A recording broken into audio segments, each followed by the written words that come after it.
Maka mereka mengambil himar tadi, keledai, kemudian disembelih dan dimasak.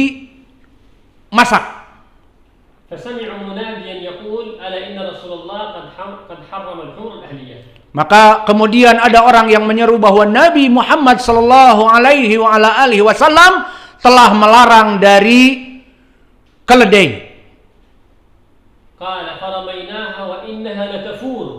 Maka di saat mendengar ini para sahabat yang dalam keadaan kelaparan, maka menumpahkannya ke bumi, dan pada saat itu menggelegak dengan bumbu dan juga dengan kuah yang nikmat, sedap. Maka karena haram ya sudah ditumpahkan semuanya.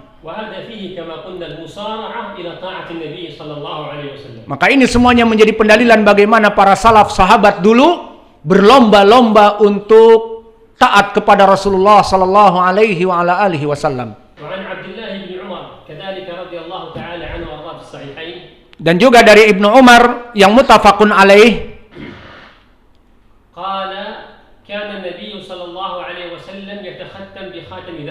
dulu Nabi Muhammad sallallahu alaihi wasallam yatakhattam, mengambil khatam dari emas.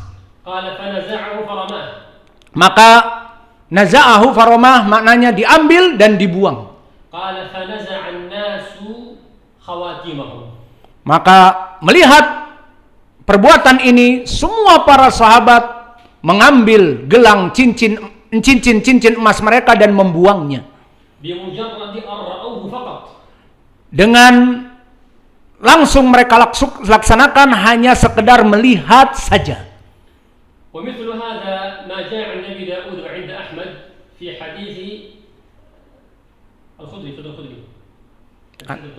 An Abi Sa'id.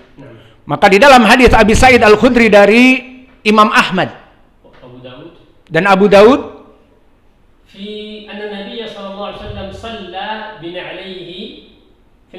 bahwa Nabi Muhammad SAW salat dengan sandalnya di masjid.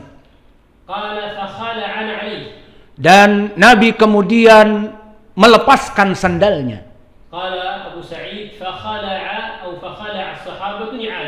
Kemudian Abu Sa'id dan juga para sahabatnya melihat Nabi melepaskan sandalnya, karena sunnah menggunakan sandal di salat.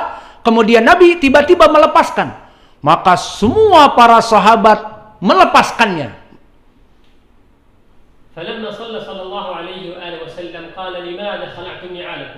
Maka di saat selesai, Nabi berpaling kepada para sahabatnya mengatakan, kenapa kalian semua melepaskan sandal mereka, sandal kalian?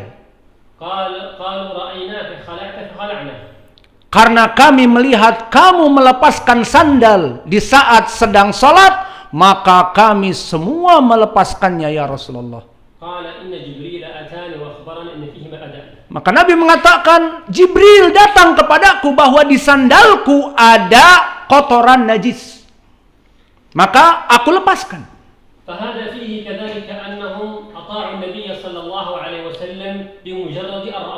Maka ini menjadi pendalilan bagaimana para sahabat taat kepada Rasulullah hanya sekedar perkara melihat tanpa sebab yang lain. Dan begitu pun diriwayatkan oleh Imam Ibnu Abbas, diriwayatkan oleh Imam Muslim,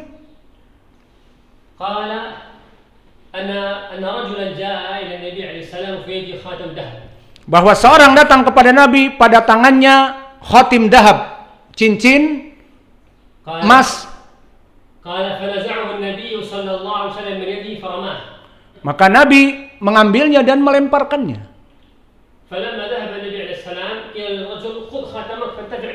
Maka setelah itu pergilah Nabi, orang-orang berkata kepada orang ini, ambil, dijual.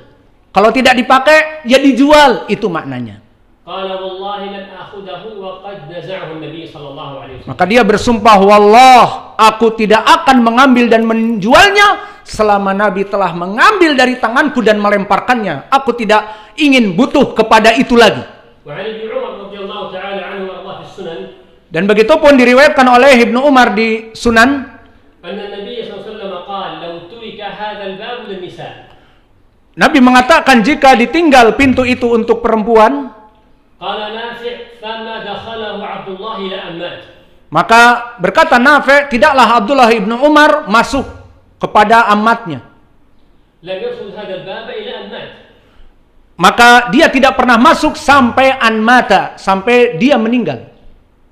Kata Nafi'. Padahal Nabi hanya mengatakan jika pintu itu ditinggalkan hanya dimasuki untuk perempuan saja. Dan pendalilan seperti itu banyak sekali.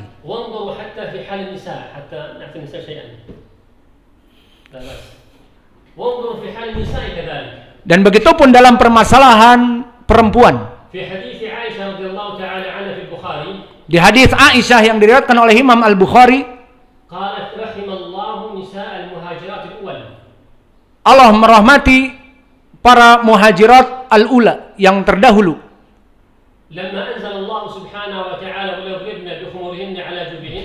Di saat mereka diturunkan ayat menurunkan jilbab-jilbab mereka dan himar-himar mereka,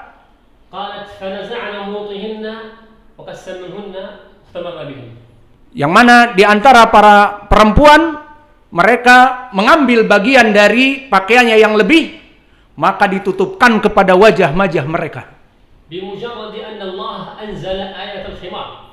Maka hanya mendengar bahwa Allah menurunkan perintah khimar, maknanya menutup wajah, maka mereka bahkan sampai memotong kepada pakaian mereka, menjadikan khimar penutup. Dan hadis Ibnu Abbas dan Anas dan yang lainnya, di saat Nabi melaksanakan khutbah untuk perempuan di hari Id, di saat Nabi melaksanakan khutbah Id untuk laki-laki seperti kita melaksanakan khutbah, dan pada zaman dulu tidak ada mikrofon dan sebagainya, Nabi mengira perempuan pun tidak mendengar, maka Nabi memberikan ceramah ataupun khutbah untuk perempuan. Maka dikatakan tasaddaqna, bersedekahlah wahai para perempuan, karena aku melihat banyak dari kalian penduduk api neraka.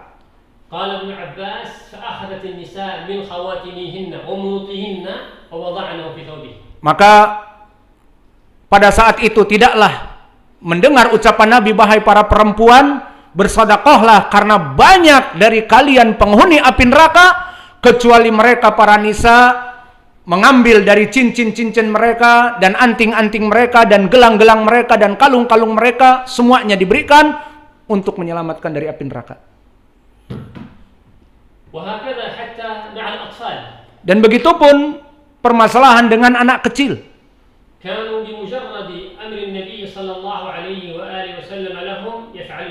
Maka hanya sekedar mendengar dari Nabi, maka anak-anak kecil ini melaksanakan sunnah perintah Nabi tersebut. Di hadis yang muttafaqun alaih dari Amr ibn Abi Salamah, bahwa aku dulu bersama Nabi Muhammad sallallahu alaihi wasallam, bahwa dia dulu makan bersama Nabi, kemudian tangannya itu di saat sohan didatangkan langsung makan kepada sohan, menyambar makanan yang ada di sohfah, di tempat hidangan, ngambil dari mana saja.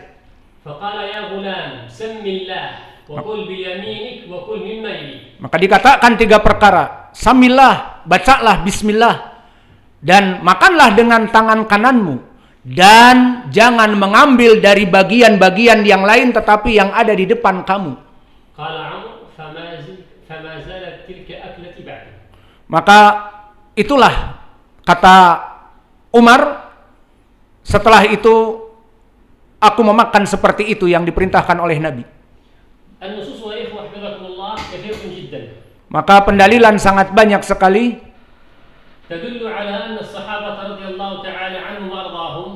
bahwa para sahabat radhiyallahu anhum,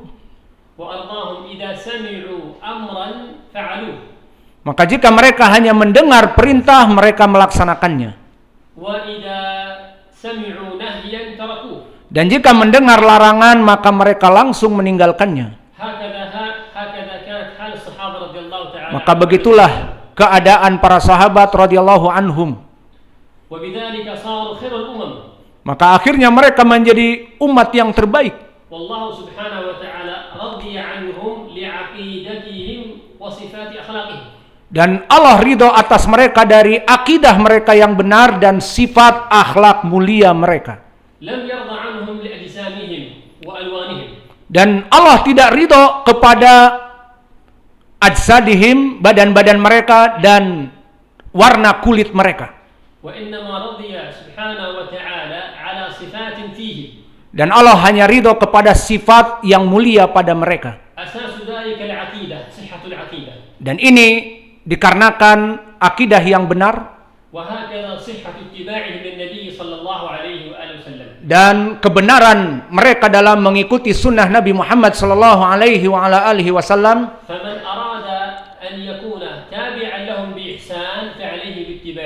Maka barang siapa yang ingin mengikuti mereka dengan baik, maka ikutilah sunnah Nabi Muhammad sallallahu alaihi wasallam. Wa umuman naqul anna ittiba' an-nabi sallallahu alaihi wasallam fihi an-najah fi dunya wal akhirah. Maka secara umum kami katakan barang siapa yang mengikuti sunnah Nabi, dia akan selamat di dunia dan di hari akhirah. Min al-fitani, min asy-syubuhat wasyahawat. Dari fitnah, dari syubhat dan dari syahwat. وذلك لأن ما جاء به صلى الله عليه وآله وسلم دين كامل فيه الهداية. Karena semua agama yang datang dari Nabi Muhammad sallallahu alaihi wasallam padanya hidayah. وانظروا فيما يتعلق بأمر الشبهات. Maka lihat dari perkara-perkara yang datang dari syubhat. في حديث العرباض بن سارية المشهور. Di hadits Irbad ibn Sariyah yang masyhur. عند أبي داود وعند غيره من أهل السنن. Di Sunan Abi Daud dan yang lainnya di Sunan. Akhbar sallallahu alaihi wa alihi wasallam 'an ad-da' wa akhbar 'an ad-dawa. Nabi menjelaskan tentang penyakit dan tentang obatnya. Qala sallallahu alaihi wasallam man ya'ish minkum fasayara ikhtilafan katsiran hadha huwa ad-da' al-marad al-khatir. Maka Nabi menjelaskan man ya'ish minkum, barang siapa yang kalian hidup setelah aku meninggal, fasayara ikhtilafan katsiran, kalian akan pasti melihat fitnah yang banyak sekali. Ini adalah ini adalah penyebutan penyakit. Ma huwa al-ilaj Rasulullah? Lalu apa obatnya? Qala fa'alaikum bi sunnati wa sunnati al-khulafa'i ar-rasyidin min ba'di 'addu 'alayha bin nawajid al-hadits. Maka obatnya adalah alaikum bi sunnati, kalian berpegang teguh dengan sunnahku dan sunnahnya para khulafa ar-rasyidin al-mahdiyyin, dan gigitlah dengan gigi geraham kalian, maknanya tamassaku biha, peganglah dengan erat sunnah khulafa ar-rasyidin itu. Fa akhbara 'an da'i wa huwa al-ikhtilaf wa at-tanazu' al-waqi' fi hadhihi al-ummah. Maka begitupun Nabi menjelaskan tentang permasalahan ikhtilaf dan perseteruan pada umat ini. Wa akhbara sallallahu alaihi wasallam rahmatan minhu, dan Nabi menjelaskan rahmat padanya untuk obat. فمن أراد أن ينجى ومن أراد السلامة فعليه باتباع علاج صلى الله عليه وسلم. Maka barang siapa yang ingin selamat dari fitnah tadi, fitnah iftiraqul ummah, perpecahan dari fitnah tadi, maka mengikuti obatnya Nabi Muhammad sallallahu alaihi wasallam dengan mengikuti sunnah. As'alullah subhanahu wa ta'ala an yaj'alana min ibadihi salihin wa min awliyaihi al-muttaqin wa mimman yattabi'u an-nabiy sallallahu alaihi wa alihi wa sahbihi wa sallam. والحقيقة ما زال عندي ما عندي من الحديث ولكن الوقت وكأن صاحبك تعب. Maka alhamdulillah sebetulnya masih banyak dari perkara-perkara yang ingin disampaikan, tapi waktu dan temanku juga sudah capek. Ini amanah menyampaikan apa yang disampaikan.